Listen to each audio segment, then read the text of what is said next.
네, 안녕하십니까. 정의당 국회의원 양경규입니다. 제가 의원이 된 다음에 전국의 현장의 해고 문제 때문에 여러 군데를 다녔는데요. 가장 많은 해고 사례가 사실 따지고 보면 용역업체, 소위 도급사업이 이전됨에 따라서 고용이 승계되지 않아서 발생한 해고 문제였습니다. 이 부분에 대한 입법화가 절실한 사정입니다.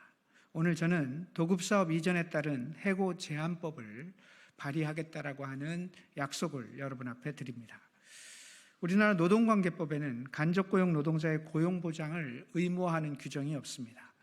고용노동부는 입법론으로 해결하기 전에 정부 가이드라인의 지도 권고를 통해 역할을 할 수 있다고 얘기합니다만 이는 현장을 전혀 모르는 소리입니다. 지난 2021년에 LG 트윈타워 청소노동자 농성을 기억하십니까? 정년 연장 등 과도한 요구가 문제라면서 사측은 노동자들을 근로계약 변경 과정에서 집단 해고했습니다. 이는 2011년 홍익대 청소노동자 집단 해고와 똑같은 사례입니다.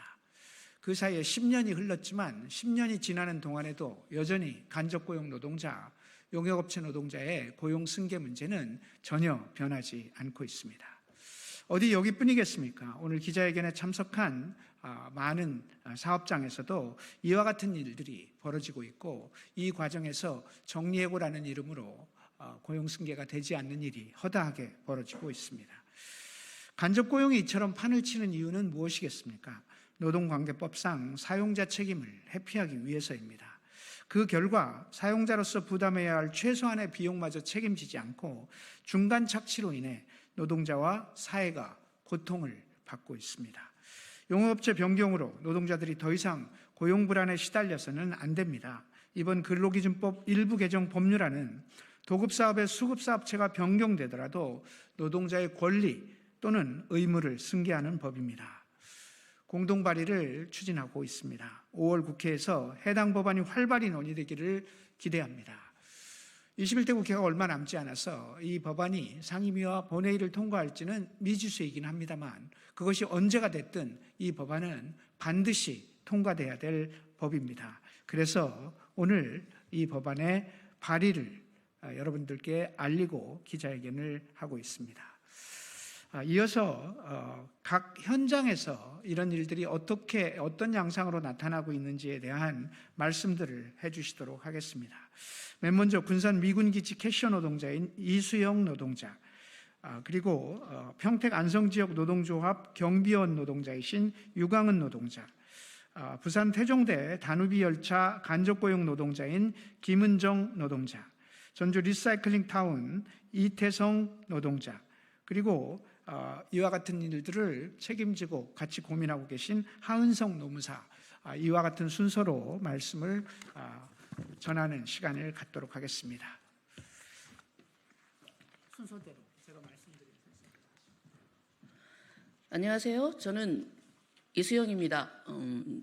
저는 군산 미군기지 안에 있는 미군 사병식당에서 2년 2개월 동안 캐셔로 근무하다 2023년 8월 23일부로 새로운 용역업체로 바뀌면서 고용승계에서 배제되어 실업자로 전락했음에도 신규 용역업체인 갑진개발과 현장 지배인에게 제가 고용승계되지 않은 이유에 대한 그 어떤 답변도 듣지 못한 채 하루아침에 거리에 내몰린 근로자였습니다. 보통 형식적으로라도 면접을 본다는데 제가 있는 사업장은 면접도 없이 지배인이 채용해야 하는 사람과 채용하지 말아야 할 사람을 정해 갑진개발 대표에게 전달했고 이에 따라 채용과 해고가 결정되었습니다. 제가 채용되지 못한 이유는 소위 임금 꺾기에 이의를 제기하다 지배인과 사이가 틀어졌기 때문입니다. 제가 일한 사업장은 오전조와 오후조의 근무시간이 상당히 차이가 납니다. 그런데 연속해서 5주간 근무표가 오후조로 배치되어 한 달 평균 15시간 이상이 줄어들었고 줄어든 임금은 어떻게 되냐고 물으니 연차에서 까겠다는 답변을 받았습니다. 하루 평균 근로시간 6시간이어서 월 최저임금 200만 원에도 못 미치는 임금인데 휴업수당은커녕 연차에서 깐다는 것은 제가 이미 지배인의 눈밖에 났다는 무언의 경고이기도 하였습니다. 하지만 법을 믿고 그건 부당하고 불법이라고 했습니다. 지배인은 군산에서 45년을 넘게 근무한 터줏대감입니다. 그 위세에 대부분의 직원이 굴종하고 있었던 터였고, 그래서 부당하더라도 다들 조용히 입을 닫을 수밖에 없었습니다. 저도 2년 가까이 침묵하고 있었으나 더는 지나칠 수 없어 부당함을 주장하였다가 지배인의 블랙리스트에 올라 결국은 해고를 당했습니다. 최저임금을 쉽게 말하면 근로자의 먹고 자고 싸는 최소한의 생존권을 보호하는 제도적 장치입니다. 이번 저의 부당해고 구제 신청의 전 과정을 요약하자면, 최저임금에도 못 미치는 임금을 받고 일하던 노동자가 자신의 생업 가지고 장난질을 하던 관리자에게 있는 법을 지켜달라고 했다가 관리자의 눈밖에나 생업을 하루아침에 박탈당했고, 더 이상 잃을 게 없는 노동자가 절박한 심정으로 노동위원회에 호소한 사건이라고 할까요? 진노위와 중노위에서 저의 고용승계 기대권과 부당해고가 인정되었지만, 저의 해고를 사주한 지배인이 여전히 지배인의 위치로 그대로 고용되어 있기에 저의 투쟁은 지금부터 시작입니다. 전국 16개 미군 부대 내의 간접 고용 노동자들의 본보기가 되어서 그들의 당당한 권리로 거듭나기를 소망합니다. 감사합니다.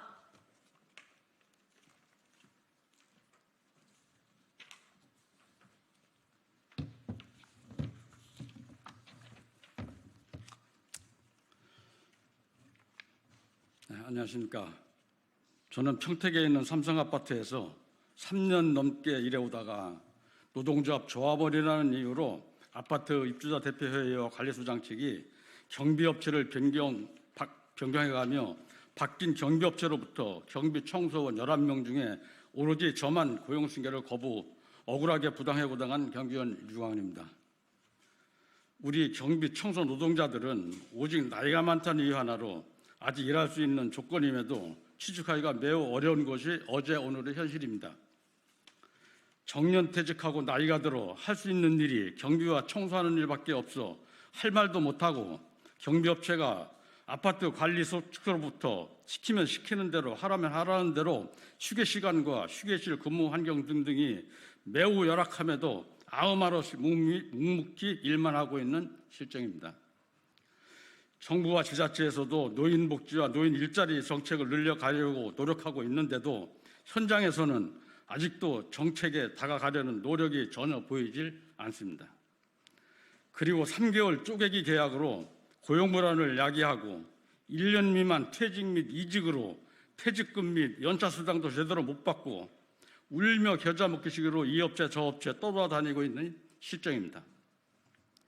작년 말 제가 근무했던 평택 삼성아파트와 서울의 강남 선경아파트와 같이 아파트 입주자 대표회의와 관리소장 등이 경비업체를 바꾸는 편법을 써가면서 경비원들을 마음대로 해고하고 지금까지 4개월 가까이 복직 투쟁을 하고 있는데도 아파트 측이나 경비업체에서는 수수방가로 일관하고 있는 실정입니다. 이런 사례가 어디 평택아파트와 삼성아파트와 강남 선경아파트뿐이겠습니까? 아마 수없이 부당한 해고가 자행되어 있지만 누구도 앞에 나서 투쟁하지 못하고 목구멍이 포도청이라 울며 겨자 먹기식으로 자포자기해 왔을 것입니다. 간접 고용과 3개월 초단기 근로계약으로 늘 고용 불안 속에서 고통받는 아파트 경비 청소 노동자들이 고용 안정과 권익 보호를 위해 멋대로 해고되는 일이 반복되지 않아야 합니다. 그러기 위해서 지금부터라도 평택 아파트를 시작으로 평택 안성 지역, 그리고 서울의 강남에 있는 선경아파트, 그리고 더 나아가 전국에 있는 경비 청소 노동자에 대한 부당해고 근절, 초단기 3개월 근로계약 철폐를 위해 힘없는 경비 청소 노동자들이 정말 맘 편하게 즐겁게 일할 수 있는 날이 오도록 여기 계신 여러분들의 손길이 매우 절박합니다. 힘을 모아주시기 바랍니다. 앞으로 이런 자리가 다시는 되풀이되지 않도록 여러분들의 관심과 협조가 매우 절실한 때입니다. 감사합니다.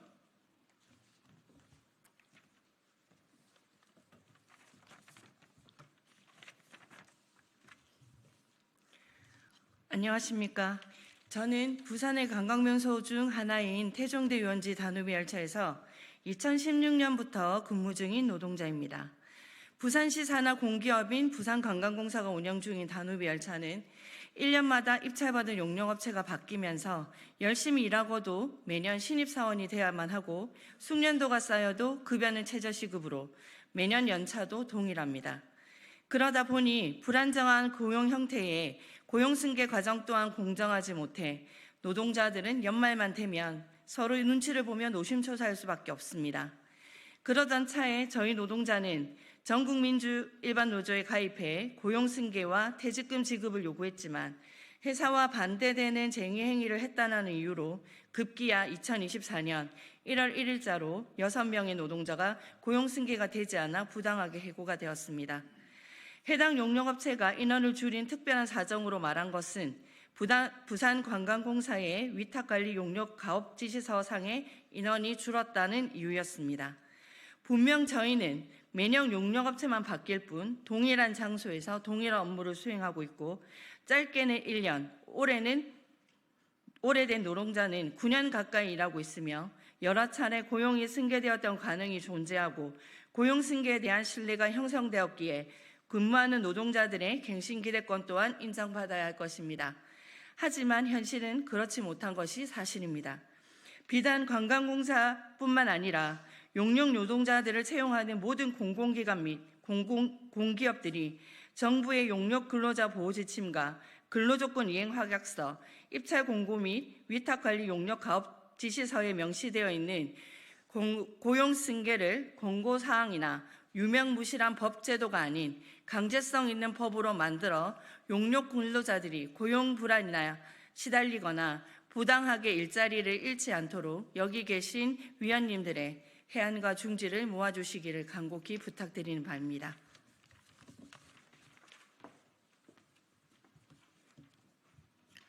여러분 안녕하십니까? 하지만 전주 리사이클 타운에서 일했던 노동자들 11명은 안녕하지 않습니다. 여기서 일했던 11명의 노동자는 2024년 새해 벽두부터 지난 8년 동안 일했던 직장에서 노동자 11명이 집단 해고가 되어 엄동설안의 칼바람을 이겨내며 한 계절이 지나 121일째 원직 복직을 요구하며 투쟁하고 있습니다. 전주 리사이클 타운은 전주에서 발생하는 음식물 쓰레기와 생활 폐기물을 처리하는 시설이고 민자 투자 사업으로 사업 시행자에게 20년간 시설 관리 운영권을 인정하고 이후 소유권은 전주시로 귀속되는 방식인데 전주 시민에게 반드시 필요한 필수 시설임에도 불구하고 이름도 생소한 민간 투자 사업으로 사업 시행자들의 불법과 편법을 자행하고 있는 것입니다. 지난 8년 동안 누구보다 더 땀을 흘리며 누구보다 잘 알고 누구보다 잘하는 전문가가 되기 위해 음식물 쓰레기의 악취와 음식물을 온몸에 뒤집어 써가며 헌신한 일터에서 왜 쫓겨나야만 했는지 매일매일 괴로워하고 매일 밤 억울함과 분노를 억누르며 잠들어야 할 일도 없었을 겁니다. 또한 가족들의 생계를 책임져야 하는 가장으로서 매일매일이 벼랑 끝에 매달린 것과 같이 엄습하는 막막함과 두려움에 떨지 않아도 되었을 것입니다. 하지만 전주시는 책임감을 느끼기는커녕 해고자들의 가슴에 대못만 박을 뿐이었고 해고자들은 불법을 자행한 사업 시행자들에게 공동운영사라는 탈을 씌워 전주시가 운영사 변경을 하면서 면죄부를 발행하는 행태를 보며 치가 떨렸습니다. 민간 자본에 단호한 말한마디 못했던 전주시가 해고된 자신들에게 찾아와서는 끊임없이 이것 말고는 방법이 없다는 듯 생사 여탈에 대한 양보를 하라며 이미 자신들은 최선을 노력을 다했다고 설득할 때는 치솟는 화를 참기 어려웠습니다. 사업 시행자 그리고 전주시는 모두 자신들은 어떠한 책임도 없다고 주장했으나 전북 진호위는 부당해고를 인정했습니다. 지금이라도 전주시는 자신들의 무책임함으로 거리에 내몰린 노동자들의 사회기반 시설의 민간 자본에 소나기에서 내맡기면서 막대한 사회적 비용을 감내하게 된 전주 시민들에게 향해 고개 숙여 사과해야 됩니다. 또한 해고자들의 원직 복직이야말로 전주 리사이클의 정상화 첫걸음입니다. 지금이라도 해고자들의 복직을 위해 전주시는 할 수 있는 모든 역할을 다할 것을 촉구합니다. 그리고 이번 사태의 근본 원인인 주무관청으로서 관리감독 책임을 다하지 않은 자신들에게 있음을 인정하고 불법이 온상이 된 전주 리사이클타운의 민간 투자 사업을 중단해야 합니다.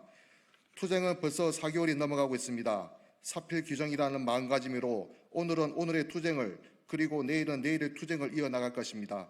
해고자들의 절박한 목소리가 울려 퍼질 수 있도록 투쟁해 나갈 것입니다. 감사합니다.